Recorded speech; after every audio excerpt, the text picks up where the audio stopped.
आता जर बाकीचे शांत राहा.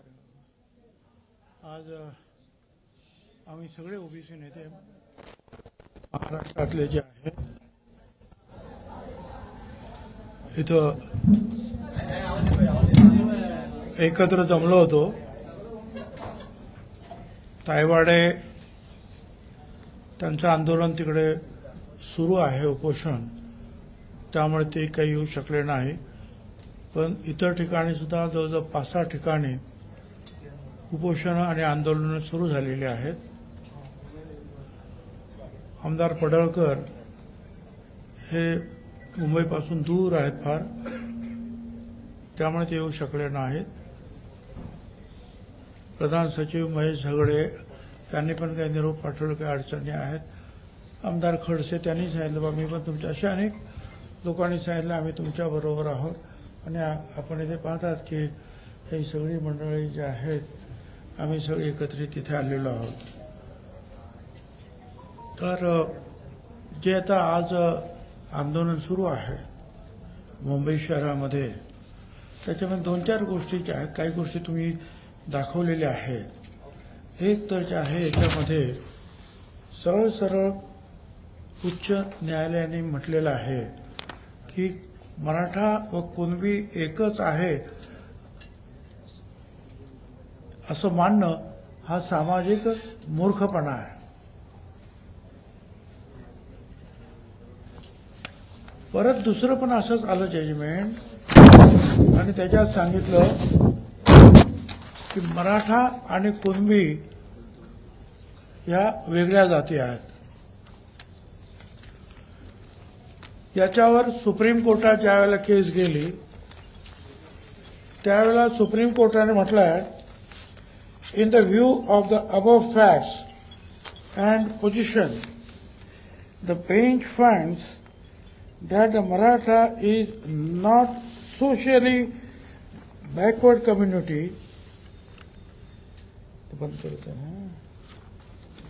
Maratha is not a socially backward community, but is a socially advanced and prestigious community, and therefore the request for inclusion of Maratha in the central list of backward classes of Maharashtra, along with Kunbi, should be rejected. In fact, Maratha does not merit inclusion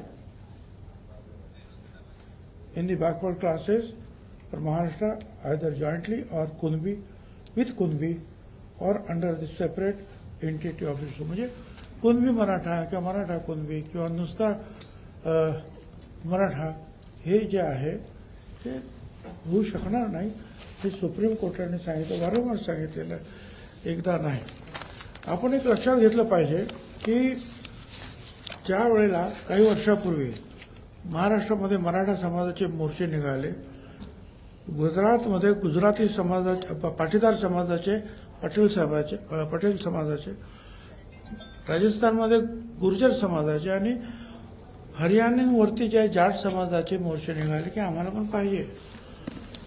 मग अशा वेळेला हा EWSचा जो आहे त्याचा हा एक पर्याय जो आहे पुढे आला, आणि त्याच्यामध्ये जे आहे हे जे statement of objects and reasons central government जो ऍक्ट बनवला त्याच्यामध्ये त्याने असं म्हटलेलं आहे, वाचूनच दाखवतो.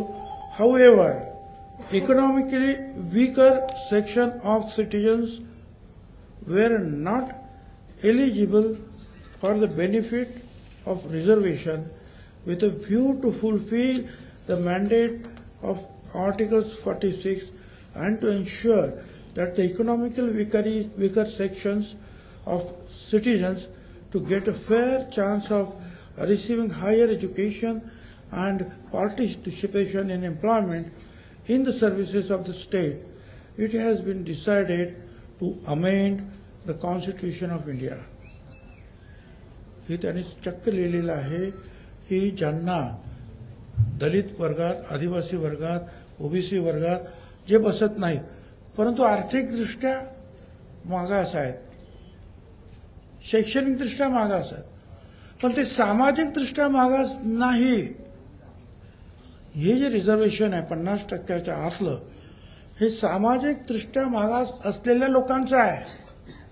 50% आपण जे म्हणतो ना, ते सामाजिक, आर्थिक आणि शैक्षणिक आलंच, पण सामाजिकदृष्ट्या सुद्धा. पण असे काही समाज आहेत, गरीब आहेत, अशिक्षित आहेत, पण सामाजिकदृष्ट्या मागास नाहीत. त्याच्यासाठी हा EWS जे आहे त्यांनी काढलेला आहे आणि त्याच्यामध्ये त्यांच्या स्टेटमेंट ऑफ ऑब्जेक्शन रिझन्समध्ये जे आहे ना, पूर्णपणे त्यांनी ते म्हटलेलं आहे. आता इथे सुद्धा जे आहे त्याप्रमाणे हे EWS जेव्हा लागू झालं त्यावेळेला जे 10%, त्याच्यामध्ये 10मध्ये 8 केवळ मराठा समाजाचे उमेदवार त्यांनी फायदा घेतला, असं महाराष्ट्र सरकारनं जाहीर केलं. माझ्याकडे ते कागद आहे. म्हणजे 10%मध्ये सुद्धा 8 मराठा समाजाचे फक्त आलेले आहेत. आणि मग हे जर सगळं जे आहे, हे जे EWS आल्यानंतर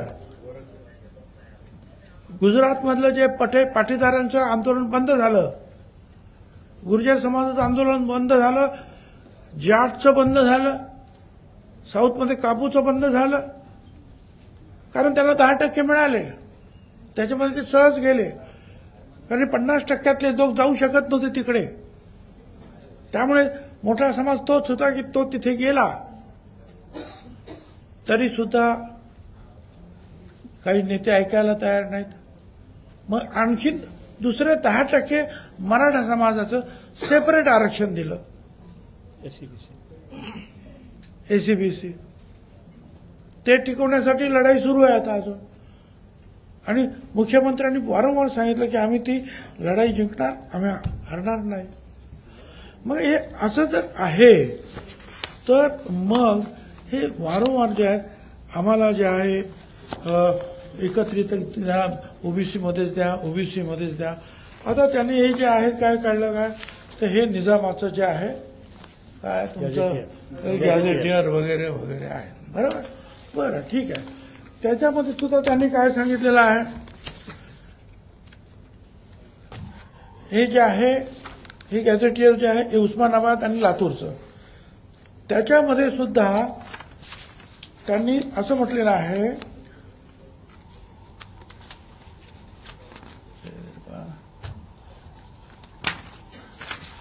कुणबी 3560, कुणबी 3560. परत वेगळे लिहिले आहेत मराठा 2,46,490. म्हणजे काय, मराठा वेगळा आहे, कुणबी वेगळा आहे. मराठवाड्यातलं आहे. हे मराठवाड्यात तेच सांगताय. उस्मानाबादचं उस्मानाबाद बघताय ना, कुठं ते बरोबर. उस्मानाबाद. आणि ते सगळ्यांचं आहे ना, छोटे मोठं आहे. सेम 2 गॅजेट मिळाले की उस्मानाबादचं 21 द्या ना बाबा. 21 हे 21 आहे. 21 मध्ये सुद्धा जे आहे हे झालं, मी 31चं वाचलं, 1921 त्याच्यामध्ये सुद्धा हे कुणबी जे आहेत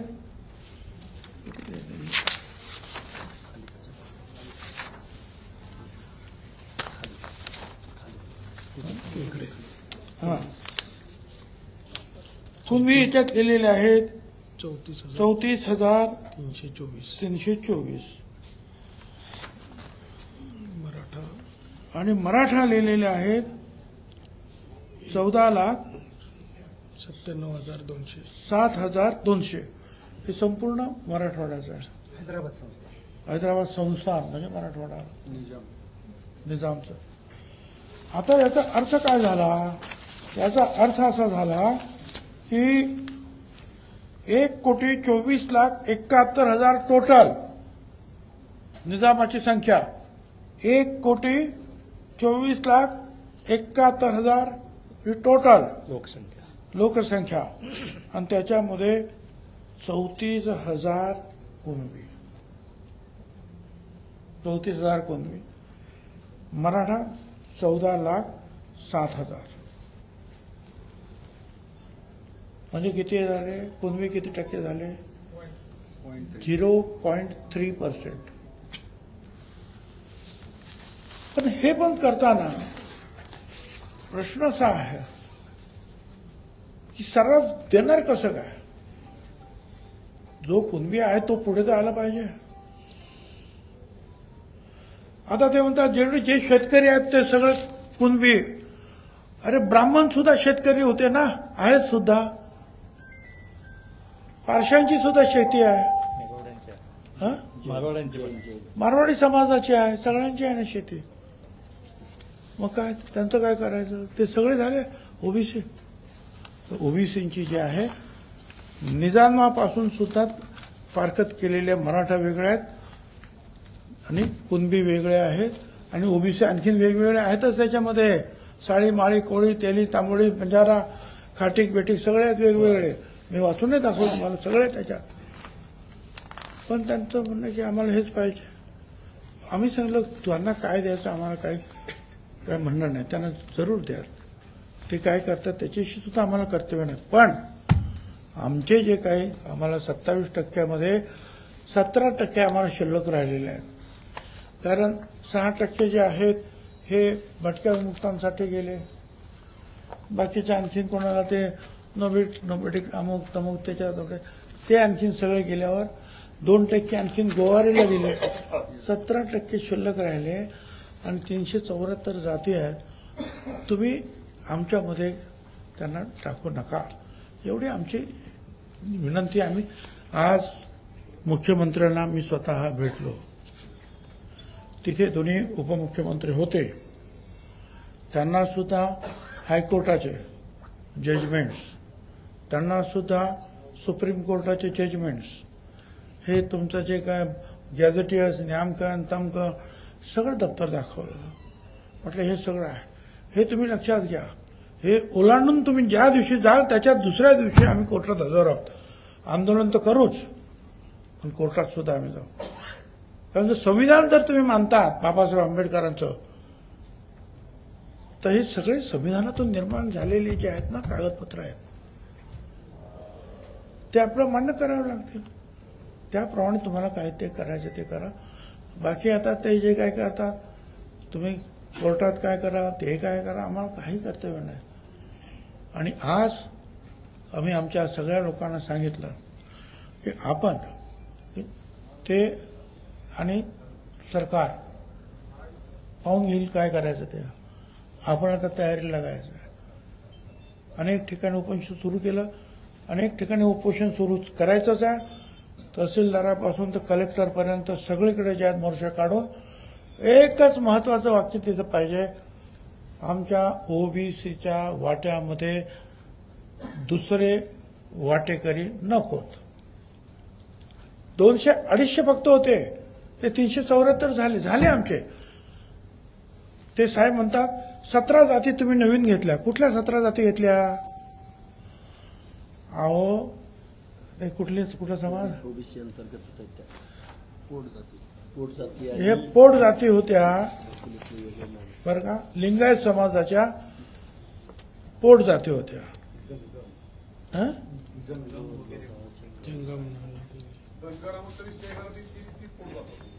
पोट जाती होत्या. या लिंगायत परवाच्या दिवशी झालं ना 8 दिवसापूर्वी, त्या लिंगायत समाजाच्या होत्या, पोट जाती होत्या. वेगवेगळ्या समाजाच्या असतात की नाही. माळी समाजामध्ये आहे हळदी माळे, कोळसे माळे, फुल माळे, आमच्या तसे एक बैल तेली, 10 बैल तेल वगैरे वगैरे. तसं वंजारांमध्ये सुद्धा आहे, दलितांमध्ये सुद्धा आहे, सगळ्यांमध्ये. आदिवासीमध्ये सुद्धा कितीतरी, भटक्या विमुक्तांमध्ये सुद्धा कितीतरी पोट जाते. ते पोट जाते आहेत. धनगरा समाजामध्ये 29 पोट ते पोट जाते आहेत. त्या नवीन जात. आणि ते कसं काय आहे त्याचं त्याच्यासाठी आयोगाकडे जावं लागतं. आयोग वर्षभर 1.5 वर्ष त्याचा अभ्यास करतो, मग आयोग कळवतो गव्हर्नमेंटला की तुम्ही यांना घ्या, आणि मग गव्हर्नमेंट ते स्वीकारतं. त्याप्रमाणे स्वीकारलेलं आहे आम्ही 374 पर्यंत. परंतु मराठा समाज ज्या वेळेला आला त्यावेळेला देशमुख कमिटी, खत्री कमिटी, सराफ कमिटी, बापट कमिटी, चारही आयोगांनी जे आहे नकार दिला. चारही आयोगाने, परत हायकोर्टाने नकार दिला, परत सुप्रीम कोर्टाने नकार दिला. आता आणि तुम्हाला हेही सांगतो, ही जे मंडळी म्हणतात मुख्यमंत्र्याच्या हातात हे नाही, मग ते शरद पवार असतील नाही तर फडणवीस असतील, कुणीही अशी जात ओबीसी मध्ये, एससी मध्ये, एसटी मध्ये टाकू शकत नाही. कारण ते शरद पवारांनी जे मंडल आयोगाने सांगितलं, भारत सरकारने मान्य, त्याचं फक्त इम्प्लिमेंटेशन केलं आहे. त्यांना अधिकारच नव्हता कोणाला काढायचा आणि कोणाला घ्यायचा. कारण ते आयोगाच्या थ्रू तुम्ही यायला पाहिजे. आयोगाने मान्य केलं तर आयोग तुम्हाला मान्यच करत नाही. त्यामुळे जे आहे कुठल्याही मुख्यमंत्र्याला किंवा सरकारला दोष देण्यात मला अजिबात इंटरेस्ट नाही. नियम कायदा सांगतो ते हे सांगता, कोर्ट सांगते ते हे सांगता, आणि मग त्याप्रमाणे उगीच जरी कोण हट्टाग्रह करत असेल तर सरकारने जे आहे ते पाहून घ्यावं. पण आम्ही ठरवलेलं आहे, आम्ही उपोषण करणार, आम्ही जिल्ह्यातून मिरवणुका काढणार, तालुक्यातून, आणि आमच्यावर जर अन्याय झाला तर आम्ही सुद्धा लाखोच्या लोंढ्यानं जे आहे मुंबईमध्ये आल्याशिवाय राहणार नाही. हे आज आम्ही इथे ठरवलेलं आहे. जरांगे मात्र आपल्या मागणीवरती ठाम आहेत. सरसकट शब्द वापरायला त्यांनी एकंदरीत सहमती दाखवली. सरसकट काय? सरसकट शब्द वापरून प्रमाणपत्र द्यावं असं त्याची मागणी आहे. वगळून ना, वगळून चुकीचं तुम्ही प्रश्न चुकीचा विचार. सरसकट वगळून द्या, अभ्यास करा प्रत्येकाचा. आमचं काय म्हणणं ना, जे बिचारे कुणबी आहे ते कुणबी आहे, आम्ही मान्य करतो ना. हट्टाकर काही नाही आमचा. उपसमिती आहे, मंत्रिमंडळाची उपसमिती आहे, तिच्यासमोर काही सूचना ठेवल्या जातात, ज्यामध्ये बीडच्या इथल्या आमदारांनी ज्यांच्याकडे शेती आहे त्यांना कुणबी गाळी धरून ओबीसी मध्ये त्यांचा समावेश करावा, आरक्षण द्यावं, अशा स्वरूपाची एक नवी मागणी केली. आणि या इथे आमदारांची मागणी केली काय म्हणजे कायदा बाजूला आणि संविधान बाजूला ठेवलं जात नाही.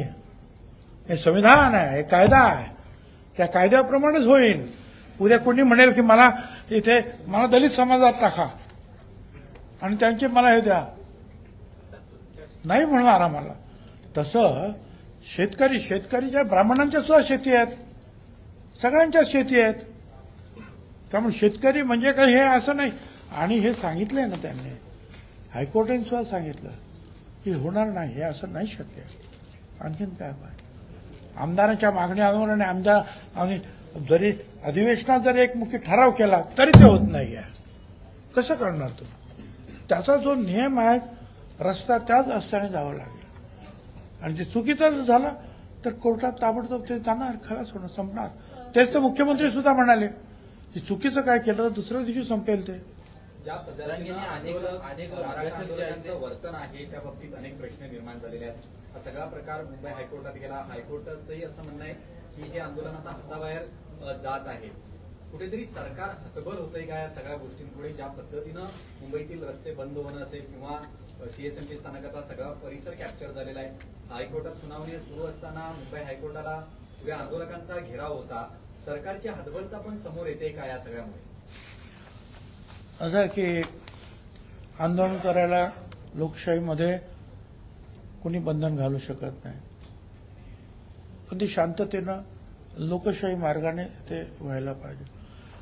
काल मी असं ऐकलं की काही वार्ताहर भगिनी ज्या आहेत त्यांना त्रास देण्यात आला. त्यांनी तक्रार केली की हे काय आहे. खासदार त्या सुप्रियाताई सुळे त्या भगिनी आहेत, एक महिला आहे, खासदार आहे, त्या भेटायला आल्या की बाबा तब्येतीला सांभाळा. ही जी संस्कृती आहे, कशा प्रकारे तुम्ही वागणूक दिली त्यांना? हां, त्यांना गाडीत बसताना काय त्रास तुम्हीच लोकांनी दाखवलं, गाडीवर बाटल्या मार. ही संस्कृती नाही ना. आपण छत्रपती शिवाजी महाराजांचं नाव घेतो आणि महिलांना अशी वागणूक देणार आहोत. मग ते वार्ताहर असतील नाही तो खासदार असतील, आम्ही त्याचा निषेध करतो. हे बरोबर नाही. तर हे जे सगळं जे आहे, तुम्ही नियमामध्ये जे काय करायचं ते करा. अदरवाईज कोर्ट आणि गव्हर्नमेंट का ते बघतील काय करायचं ते. आरक्षणाचा विषय न्यायप्रविष्ट असताना आंदोलनाला परवानगी देण्यात आली, त्याच्यानंतर त्याच्यामध्ये मुदतवाढ करण्यात आली. सरकारला याचा अंदाज नव्हता का की सगळे आंदोलक जर मुंबईत आले तर मुंबईमध्ये काय परिस्थिती निर्माण होईल, संपूर्ण परिस्थिती कायद्याच्या हाताबाहेर झाल्या तर? असं आहे ना की ती परवानगी का कोणी दिलं हे काही मला काही कल्पना नाही. पण मी मगाशी सांगितलं की सर्वसाधारणपणे बघ कोणाला आंदोलन करायचं आहे तर ती शांततेने करावं. आणि त्याने लिहून दिलं आम्ही शांततेत करू, आम्ही आतमध्ये बसू, हे सगळं करू. आता हे लिहून दिल्यानंतर सुद्धा जर हे असे जर वागले, आता दिलं नसतं म्हणजे मी बाजू घेतो सरकारचा असं नाही. मी आज येथे ओबीसीचा एक कार्यकर्ता म्हणून बसलेलो आहे, पण नसतं दिलं तर बघा आमच्या आंदोलनाला मुंबईत येऊन देऊ शकत नाही का नाही, असं सर टीका झाली असते. म्हणून कदाचित त्यांनी ते दिलं असेल, पण ते लिहून घेतलं होतं ना त्यांच्याकडून. आणि हे असं करणार अशी अपेक्षा तुम्हालाही नव्हती, आम्हालाही नव्हती ना, कुणाला नव्हती अशी अपेक्षा. हे असं होईल काहीतरी, असं करतील. जरांगेंच्या मंचावरती अनेक अभ्यासक आहेत, त्यांचं देखील ते त्यांच्याशी चर्चा करते. म्हणजे हैदराबाद गॅजेट प्रमाणे किंवा इतर गॅजेट प्रमाणे आरक्षण लागू होऊ शकतं, त्यानुसार देखील त्यांचा अभ्यास सुरू आहे. द्या ना काय ते, द्या ना कसं काही लागू होत आहे आणि सगळ्या मराठ्यांना लागू होतं तर द्या ना. आणि ते हायकोर्टाच्या सुप्रीम कोर्टाच्या विरोधात जाऊन द्या ना. अभ्यासक आहेत ते मोठे आहेत, आम्ही ते अभ्यासक नाही बाबा. पण हे जे वाचतो त्याच्यातून आम्हाला, आणि हे मी विधानसभेत सुद्धा वाचून दाखवलेलं आहे. त्यावेळेला मला वाटतं हे कोण होतं मुख्य मला माहित नाही, पण हाच विषय निघाला होता. त्यावेळेला मी विधानसभेत सगळं वाचून दाखवलेलं आहे. त्यावेळेला मला विचारत होतं ना, मग तुम्ही राजीनामा द्या, मंत्रिपदाचा राजीनामा. हां, ते एकनाथराव शिंदे मुख्यमंत्री होते त्यावेळेची गोष्ट. त्यावेळेला मी बोललो ना, हे सगळं दाखवलं. जरांगेंनी अजून एक मुद्दा काढलाय, तो म्हणजे सातारा गॅजेटचा त्यांनी विषय काढलेला आहे. सातारा गॅजेटमुळे पश्चिम महाराष्ट्रातील जो मराठा आहे तो कुणबीमध्ये येईल असं त्यांचं म्हणणं आहे. त्यापासून सुद्धा सरकारनं वेळ घेतला पाहिजे असं एक नवी मागणी आता पुढे आलेली आहे. अरे सगळेच गॅझेटियर्स आहेत काय, बॉम्बे गॅझेटियर सुद्धा आहे, सातारा आहे, याहून आहे, तेव्हा आहे, सगळ्या देशाचे गॅझेटियर्स आहेत. आणि मग त्याच्यामध्ये कोणतरी कुणबी असणारच आहे, मराठा असणारच आहे, तर त्यांना सगळ्यांनाच लागू करा. त्यांच्या एवढा अभ्यास काही आमच्याकडे नाही बाबा. असं काय याच्यात जरांगेंच्या मंचावरती सगळे राजकीय नेते येत आहेत, परंतु एकीकडे एकनाथ शिंदे असतील किंवा अजित पवार असतील यांच्यावरती जरांगे थेट टीका न करता फक्त फडणवीसांना मुख्यमंत्री म्हणून टार्गेट केलं जात आहे आणि कुठेतरी सामाजिक तेढ सुद्धा यातनं निर्माण होते. मला तुमचा प्रश्न समजला नाही. दोन प्रश्नाचे एकदम गल्लत झाल्यामुळे माझा गोंधळ उडतो. दोन्ही उपमुख्यमंत्र्यांचं नाव न घेता केवळ फडणवीसांवरती, मुख्यमंत्र्यांवरती टीका केली जाते. त्यांना विचारायला पाहिजे ना तो प्रश्न माझा नाही ना. ते टीका ते करतात, मी नाही करत आहे ना. आणि कुणी जायचं काय जायचं हे शेवटी मुख्यमंत्री ठरवत असतात. अगोदर जे काही कमिटी नेमलेली आहे, शिंदे कमिटी नेमलेली आहे, त्यांचा काय अभ्यास. आणि ते सगळे जजेस आहेत ना, रिटायर्ड, आणि प्रधान सचिव आहे त्याच्याबरोबर. त्याच्यानंतर आहे ना ते स्टेप बाय स्टेप. तुम्ही मुख्यमंत्री यांना भेटलात त्यावेळेला हे सगळे पेपर्स दाखवले, त्यावेळेला त्यांनी तुम्हाला नेमकं काय आश्वस्त केलं? तर त्यांनी हे सांगितलं की तुमचं म्हणणं जे आहे ओबीसीला धक्का लावणार नाही, आम्ही ओबीसीला अजिबात धक्का लावणार नाही. कुणबी प्रमाणपत्रावरून राज्य सरकार TR काढण्याची तयारीत आहे आणि त्यामध्ये त्याचा अनुषंग असा आहे की गाव पातळीवरती स्क्रुटिनी समिती बनवून तशा पद्धतीनं सुलभता येण्यासाठी म्हणून ती सगळी त्या बाबतीत GR काढला जाणार. त्याच्यावरती तुम्हाला काही माहिती आहे का? किंवा मला काही माहिती नाही आहे. माझं काय म्हणणं आहे की आतापर्यंत शिंदे समितीने काम केलंच ना. तिकडे गेले, तेलंगणाला गेले, इकडे गेले, तिकडे गेले, अभ्यास केलेला आहे. तसं काही आणखीन अभ्यास करायचा आणखीन करा. परंतु तुम्ही म्हणाल सर्रास मराठवाडा आणलाय, सर्रास पश्चिम महाराष्ट्र आणि सर्रास मुंबई प्रांत, हे काही शक्य नाही. याला विरोध होणार. आंदोलनाची घोषणा करताय तुम्ही, कधीपासून आंदोलन सुरू होईल? कारण की ऑलरेडी मी आंदोलन आमचं सुरू झालं, पण आंदोलन म्हणजे तुमच्या इथेच येऊन अशा प्रकारचा गोंधळ घालणं म्हणजे आंदोलन आहे का? आम्ही गावात आंदोलन सुरू केलेलं आहे. आम्ही तालुक्यात, जिल्हा परिषद, जिल्ह्यामध्ये, तिथे आता उद्यापासून आम्ही जे आहेत कलेक्टर कचेरीवर जाणार आहोत, त्यांना देणार आहोत आमचं निवेदन. काय म्हणतात ते, काही लोक जे उपोषणाला बसणार आहेत आणि हे सगळं हे करून सगळ्या महाराष्ट्रामध्ये.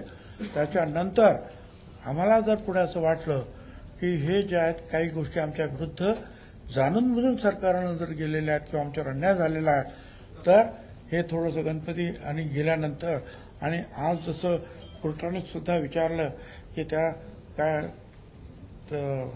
आझाद मैदानामध्ये पाणी आहे बसायला, त्यांनी सांगितलं पाऊस होता, तुम्हाला माहिती होतं, मग कसे काय आला तुम्ही पाण्यामध्ये? तर हे सगळं तोपर्यंत निपटू द्या, मग बघू, येऊ आम्ही. सरकार सर्व पर्यायाची चाचपणी करते आहे. 2 दिवस झाले मराठा मंत्रिमंडळ उपसमितीची बैठक होते आहे.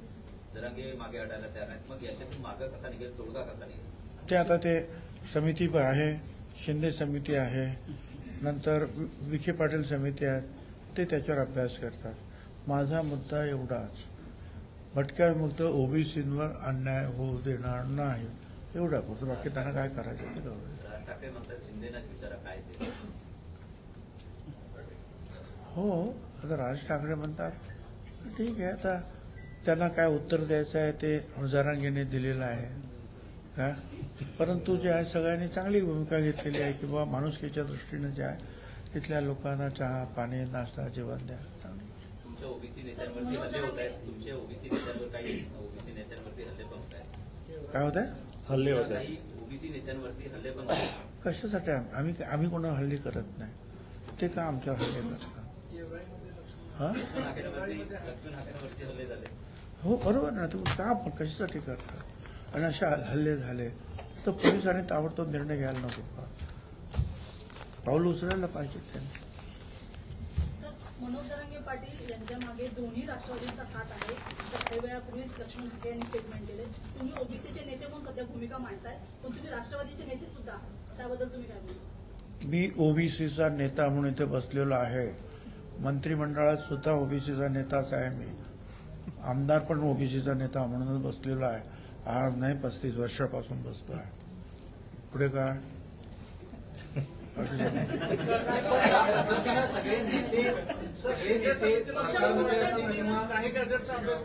असं आहे ना, ते जर तिकडे मराठा म्हणून जाऊ शकतात तर मी सुद्धा ओबीसी म्हणून जे आहे त्या गोरगरिबांसाठी लढू शकतो.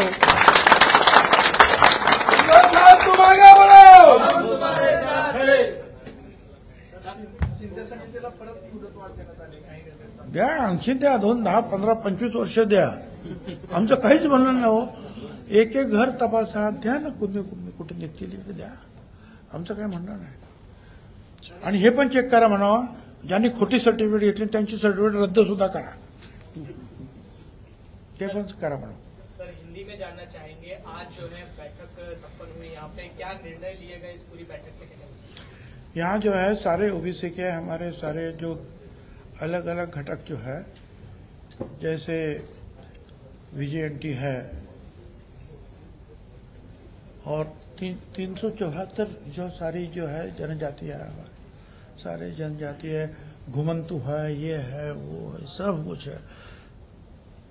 तो ये सब जो है अलग अलग, इन जो लोग मेरे यहाँ बैठे हैं, कई लोगों के अलग अलग जो है ओबीसी संस्था संगठन है, और संता महात्मा फुले समता परिषद के हमारे सारे लोग, हम सारे यही जगह बैठे हैं. और हमने जो विचार विमर्श किया कि आगे हम क्या करेंगे, तो ये तय हुआ है कि ओबीसी में पहले से जो है गैर कानूनी ढंग से, एक लफ्ज में गैर कानूनी ढंग से ओबीसी में किसी को भी जगह नहीं देना चाहिए कदम कि जो कानून जो हाईकोर्ट के जजमेंट्स है, सुप्रीम कोर्ट के जो निर्णय है, उनको देखा जाए, मंडल कमीशन को देखा जाए, कालेलकर कमीशन को देखा जाए। वो दो कमीशन जो निकले मंडल और उन्होंने भी नकारा है कि ये जो रूलिंग कम्युनिटी है मराठा कम्युनिटी वो बैकवर्ड नहीं है। यही सुप्रीम कोर्ट ने कहा, यही 4 यहाँ जो आयोग बने उनका भी जजमेंट यही आया। तो इसके विपरीत जाकर अगर कुछ गलत, हाँ जहां तक वो कहते हैं कि हैदराबाद गैजेटियर है ना वो गैजेटियर, तो देख लो क्या है उसमें। उसमें भी कुनबी अलग दिखाया है, मराठा अलग दिखाया है, ओबीसी अलग अलग अलग अलग दिखाया है। तो देखो, और जिसके पास जरा भी कोई प्रूफ है कुनबी दे दो, मगर एक साथ सारे मराठवाड़ा, सारे पश्चिम महाराष्ट्र करोड़ों लोगों को कुनबी बनाया जाए, ओबीसी बनाया जाए, वो हम नहीं होने देंगे। हमने आज मुख्यमंत्री से भी मुलाकात की, उप मुख्यमंत्री, उनसे भी दरख्वास्त की कि ये नहीं होना चाहिए, हमारे ऊपर अन्याय न होगा। आप और किसको क्या देते हैं, हम इसके बीच में नहीं आना चाहते हैं। हमारे इसमें जो गैर कानूनी ढंग से जो है कोई अंदर नहीं आना चाहिए। ऐसे भी हम 250 से जब महाराष्ट्र में इम्प्लीमेंटेशन हुआ तब, अब 374 है। इसका मतलब इतने सारे लोगों को हमने लिया ना, मगर वो वाजिब था, कानूनी था। वो उसकी छानबीन करके फिर जब कहा गया आयोग ने कि इनको लेना चाहिए, हमने लिया, हमने विरोध नहीं किया। विरोध इनको किया है 4 आयोग और सुप्रीम कोर्ट, हाई कोर्ट ने। हम क्या करें? तो ये नहीं होना चाहिए। और दूसरी बात है कि भाई हम लोगों के ऊपर अन्याय ना हो, नहीं तो हमारे ओबीसी भी जो है अलग घटक जो है वो कोई अभी उपोषण कर रहा है, जो मोर्चे निकाल रहे हैं, और हम भी अभी उसी भी रास्ते पे जो है बिल्कुल शांति के साथ हम अपना विरोध जो है गवर्नमेंट और लोगों के सामने प्रदर्शित करेंगे। आज से हमने सबको बता दिया है कि सब लोग गांव में, तहसील में या जिले में आप जाइए और बस ओबीसी पर अन्याय ना हो, और बाकी जो भी लिखना है लिखो, जिनको उपोषण करना उपोषण करो, हड़ताल भूख हड़ताल करना करो, और अगर कोई अन्याय गलती से भी हुआ तो फिर हम सब लोग एक होकर हम भी, जैसे वो आ सकते हैं हम भी आ सकते हैं, हम भी बड़े शांति के साथ रहेंगे, सब कानून नियमों का हम भी पालन करेंगे। सुप्रीम कोर्ट का आपने जिक्र किया, बॉम्बे हाई कोर्ट का जिक्र किया, समितियों का जिक्र किया, लेकिन लगातार देवेंद्र फडणवीस से वो आस लगा के बैठे हैं, तो मुख्यमंत्री का इस पूरे आरक्षण में क्या रोल? ये आरक्षण में किसी का भी रोल नहीं है। कोई मंत्री इंटरव्यू नहीं कर सकता है, कोई मुख्यमंत्री इंटरव्यू नहीं कर सकता है। आना है ओबीसी में आयोग है, आयोग के थ्रू वो छानबीन करेगा। फिलहाल जो है 17 छोटे छोटे जो उपजातियों को जो है हमारे मंत्रिमंडल ने हाँ बोल दिया, वो जो है कौन सी जात, लिंगायत समाज के जो है उपजाति जो छोटी छोटी छोटी, कुल मिलके जो है 5-10 हजार भी नहीं होंगे, वो जो छूट गए थे वो आयोग में गए। आयोग ने कहा ये छूटे हुए हैं, इनको लोग मंत्रिमंडल में लिया है। तो ठीक है, हम ना कहा बोल रहे हैं भाई, मगर गलती से जो है अगर कोई पॉलिटिकल जो है, कोई बलदंड है, कोई शक्तिशाली है, कोई पॉलिटिकल पावर, मसल पावर, मनी पावर, ये जाकर कुछ करना चाहते तो हम लोग भी अपनी जो आवाज जो है उठाएंगे। ये लड़ाई सिर्फ आरक्षण की नहीं तो राजनीतिक लड़ाई के तौर पर भी देखी जा रही है। 235 एमएलए की सरकार होते हुए इतना बड़ा आंदोलन मनोज जरांगे पाटिल ने खड़ा करके मुंबई को 3 दिन रोक के रखा है। सत्ता पक्ष के कई लोगों का उनको समर्थन। देखिए, सत्ता पार्टी का कोई उनको समर्थन नहीं है क्या, और मुंबई बंद करना क्या, वहाँ कुल मिलके तो जो 4-5-10 हजार लोग होंगे, और कितने हैं बताइए तो, आपने गिने हैं? पुलिस का रिपोर्ट है हमारे पास। और आप क्या, अभी इतने भी जो लोग हैं वो अगर जाते हैं तो सीएसटी के सामने तो रास्ता बंद कर सकते हैं। तो और ज्यादा है 5-10 हजार 12,000 कुछ होगी तो कोई इधर हमको कोई लाख है कि 12,000 हमको नहीं मालूम क्या। मगर जो है अब उन्होंने बोला कि भाई लोकशाही में जो है आंदोलन करना हक है, इसलिए सब उनको लिख लिया कि हम शांति से करेंगे, कोई नियमों को भंग नहीं करेंगे, ये है वो है। उसके बावजूद अगर वो कुछ कर रहे हैं तो अब जो है कोर्ट और सरकार देखेगी। लगातार ये प्रोटेस्ट एग्रेसिव होता हुआ नजर आ रहा है। आजाद मैदान छोड़ के सीएसटी परिसर में जो है प्रोटेस्टर जा रहे हैं, उसको आप किस तरह से देखते हैं? अब कोर्ट है ना, कोर्ट भी तो देख रहा है, सरकार भी देख रहा है, लॉ एंड ऑर्डर क्या पुलिस अपना काम करेगी।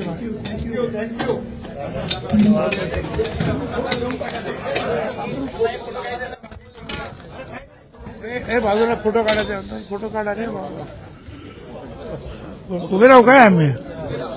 हा बाबा उभे राहा रे। पवन बोले तो हवा आने दो, काय